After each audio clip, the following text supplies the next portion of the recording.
நம்ம வீடியோவில் என்ன பார்க்க போகிறோம் அப்படின்னா, ரோட்டு கடையிலலாம் கிடைக்கும் இல்லையா மசாலா பூரி, அதுதான் வீட்டில் எப்படி செய்யறது அப்படிங்கிறத பார்க்கலாம். இதுக்கு நான் பச்சை பட்டாணி காலையில் ஊற வச்சுருக்கேன். ஒரு 2 டம்ளர் அளவு எடுத்திருக்கேன். இது உங்கள் அளவை பொறுத்து தான். 2 டம்ளர் காலையிலே ஒரு 8 மணி நேரம் ஊற வச்சுக்கோங்க. அது கூடவே ஒரு 4 உருளைக்கிழங்கு தோலெல்லாம் எடுத்துட்டு, ஏன்னா இது கூடவே போடுறோம் இல்லையா, இல்லைன்னா தோலில் இருக்கிற மண்ணெல்லாம் வந்துடும். அதெல்லாம் பீல் பண்ணிவிட்டு இதை போட்டு நல்லா சாஃப்டாக வேகிற அளவுக்கு கொஞ்சமாக உப்பு போட்டுக்கோங்க. இது நல்லா நம்ம மசிச்சு விட்டால் மசிகிற அளவுக்கு போட்டுக்கோங்க. கொஞ்சம் உப்பும் போட்டுட்டேன். இதுக்கு மட்டும் தேவையான அளவு உப்பு போட்டிருக்கேன். இப்போ இதை வேக வச்சு எடுத்துடலாம். அடுப்பில் ஏற்றிடலாம். ஒரு 4லேருந்து 5 விசில் உங்கள் குக்கரை பொறுத்து நம்ம ஸ்மாஷ் பண்ணால் நல்லா ஸ்மாஷ் ஆகிற அளவுக்கு வேக வச்சு எடுத்துக்கோங்க. பட்டாணி உருளைக்கிழங்கு வெந்திருக்கும்னு நினைக்கிறேன். இது அப்படியே நல்லா ஸ்மாஷ் பண்ணிக்கோங்க. பட்டாணி முழுசு முழுசாக இல்லாமல் கரைஞ்சிருக்கிற மாதிரி இருக்கணும். ஒரு இடத்துல முழுசாக இருந்தால் ஓகே தான். உருளைக்கிழங்கு பட்டாணி ரெடி ஆயிடுச்சு இல்லையா. இப்போ அதுக்கு கிரேவி ரெடி பண்ணிடலாம். வெங்காய தக்காளி வதங்கிறதுக்கு கொஞ்சமாக எண்ணெய்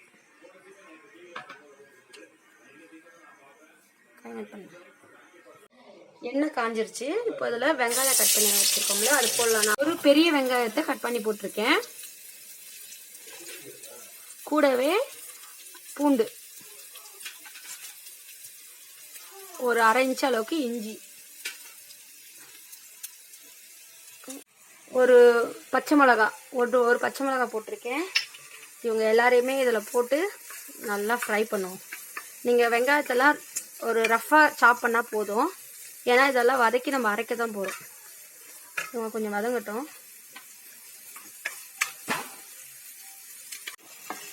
நல்லா ஃப்ரை பண்ணிக்கலாம். வெங்காயம், இஞ்சி, பூண்டு, பச்சை மிளகாய் எல்லாம் நல்லா வதங்கிடுச்சு. இப்போ இதில் 2 குட்டி குட்டி தக்காளி 2 போட்டிருக்கேன். இதையும் போட்டு நல்லா ஃப்ரை பண்ணி எடுத்துக்கலாம்.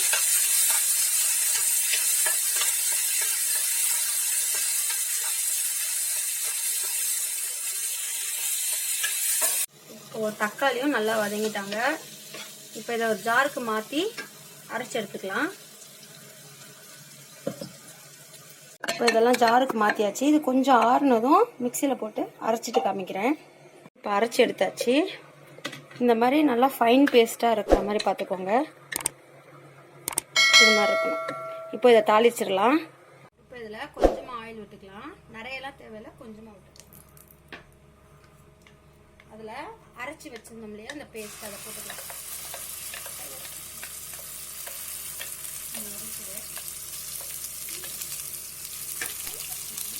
இது லைட்டாக அப்படி வதக்கிடலாம். ஒரு 2 நிமிஷம் வதங்கினதுக்கு அப்புறமா இதில் மசாலாலாம் போடலாம்.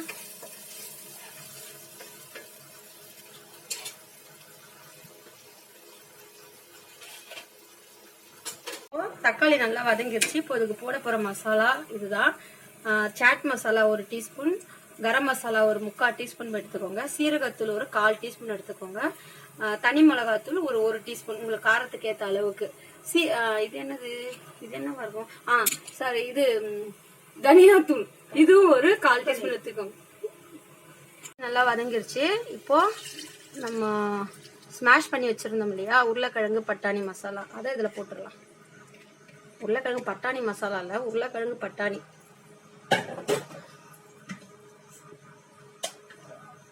வெங்காய தக்காளி எல்லாம் பேஸ்ட் அரைச்சோம் இல்லையா, அதை கழுவி அந்த தண்ணியை வேஸ்டா போனோம், அதையும் இதுலயே ஊத்திடுவோம்.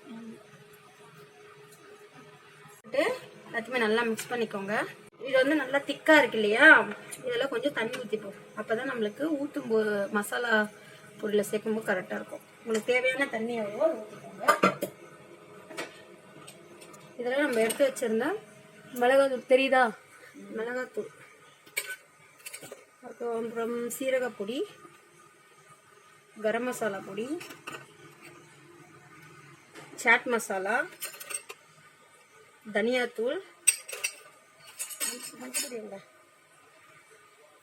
மஞ்சத்தூள் சொல்ல மறந்துட்டேன், கொஞ்சமா மஞ்சத்தூள் போட்டுக்கோங்க. அவ்வளோதான். இது நல்லா கொதி வரட்டும். சாரி, உப்பு போடணும். இதில்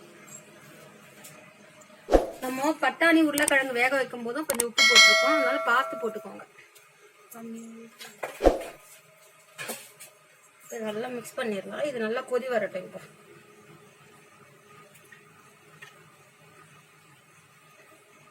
உங்ககிட்ட சாட் மசாலா இல்லை அப்படின்னா இறக்கும்போது ஒரு அரை லெமன் புளிப்புக்கு ஏற்ற அளவுக்கு புளிஞ்சு விட்டுக்கோங்க. சாட் மசாலா போடலனாலும் பரவாயில்ல, கொஞ்சம் சீரகத்தூள் கொஞ்சம் தூக்கலாக போட்டுக்கோங்க, அதே மாதிரி டேஸ்ட் வந்துடும். என்கிட்ட இருக்கிறதுனால நான் அதை போட்டிருக்கேன். மசாலாவோட அதாவது அந்த தூள்லாம் போட்டோம் இல்லையா, அதோட பச்சை வாசனை போகிறதுக்காக தான் நம்ம கொதிக்க வைக்கிறோம். நல்லா கொதி வரட்டும். ஃபஸ்ட்டு ஓப்பன் பண்ணி பார்க்கலாம். நல்லா கொதி வந்துருச்சு. இப்போ இதில் நான் 1.5 டேபிள் ஸ்பூன் அளவுக்கு கார்ன்ஃப்ளவர் மாவு நல்லா தண்ணி ஊற்றி கலக்கி வச்சிருக்கேன். இப்போ இதை ஊற்றிடுவோம். கடையில் கொடுக்கறது வந்து இந்த குழகுழப்பாக இருக்கும் இல்லையா, அதுக்காக தான் இதை ஊற்றுறோம். போட்டு நல்லா மிக்ஸ் பண்ணிடலாம்.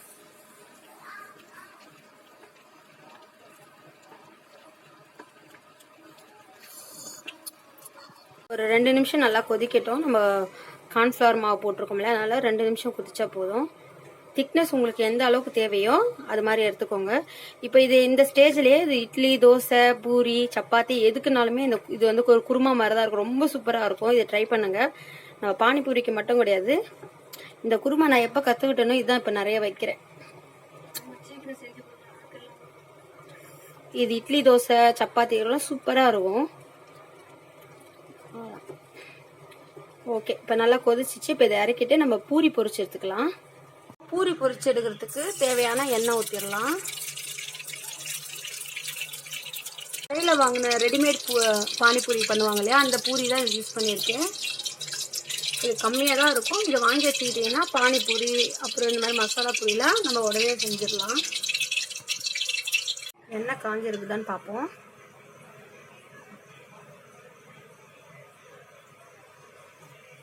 இப்போதான் காஞ்சிருக்கு. இப்போ போட்டுருவோம் எல்லாத்தையுமே ஒரு நாள்.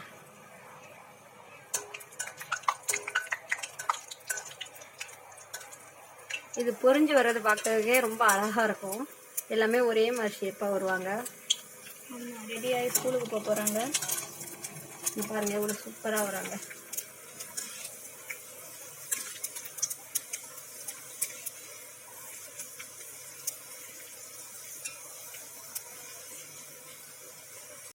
இப்போ எடுத்துருவோம் இவங்க எல்லாரையுமே.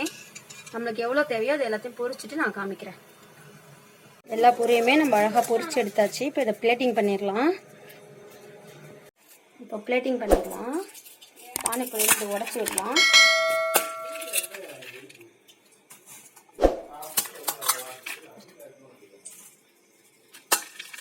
எல்லாத்தையுமே நல்லா நொறுக்கி வச்சாச்சு. இது மேலே நம்ம வச்சுருந்த அந்த கிரேவி ஊற்றுவோம். ஊற்றும் போது இங்கே என் தங்கச்சிக்கு ஜொல்லு வடியுது. உங்களுக்கு எவ்வளோ இது தேவையோ சொத்துதே. இதுக்கு மேலே அப்படியே ஓமப்பொடி. இது நம்ம வீட்டில் செஞ்சது தான். இதுக்கு தனியாக நம்ம வீடியோ போட்டிருக்கோம், போய் பாருங்கள். எங்களுக்கு வேற எங்கும் கிளைகள் கிடையாது.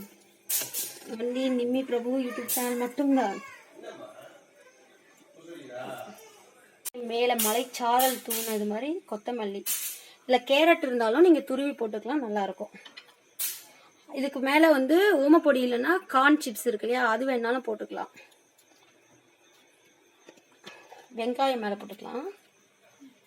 வெங்காயம் போட்டு கொத்தமல்லி போடணும். நான் கொத்தமல்லி போட்டு வெங்காயம் போடுறேன். வெங்காயம் உங்களுக்கு எவ்வளோ தேவையோ அதை போட்டுக்கோங்க. போடுமா எப்படி இருந்தாலும் எல்லாம் ஒன்றா தான் போக போகுது. இட்லியே சூப்பராக கடையில் சாப்பிட்றது மாதிரியே செம்மையாக செஞ்சுட்டோம். இப்போ எங்கள் அத்தம்மா தான் டேஸ்ட் பண்ண போகிறாங்க. டேஸ்ட் பண்ணி பார்த்துட்டு எப்படி இருக்குன்னு சொல்லுவாங்க, பார்ப்போம்.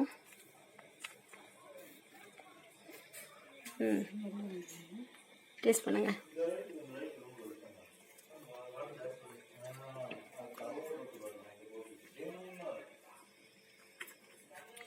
நல்லா இருக்கு, செமையா இருக்கு. உண்மையா நல்லா இருக்கு. அத்தம்மா வாங்கி சாப்பிட்ற மணிக்கே இருக்கு, நல்லா இருக்குப்பா. அப்ப எல்லாரும் நம்பி ட்ரை பண்ணலாமா? தாராளமா. ஓகே, எங்க அத்தம்மாவே சர்டிஃபிகேட் கொடுத்துட்டாங்க. கண்டிப்பா எல்லாம் ட்ரை பண்ணுங்க, டிசப்பாயிண்டே ஆக மாட்டீங்க. Thank you friends.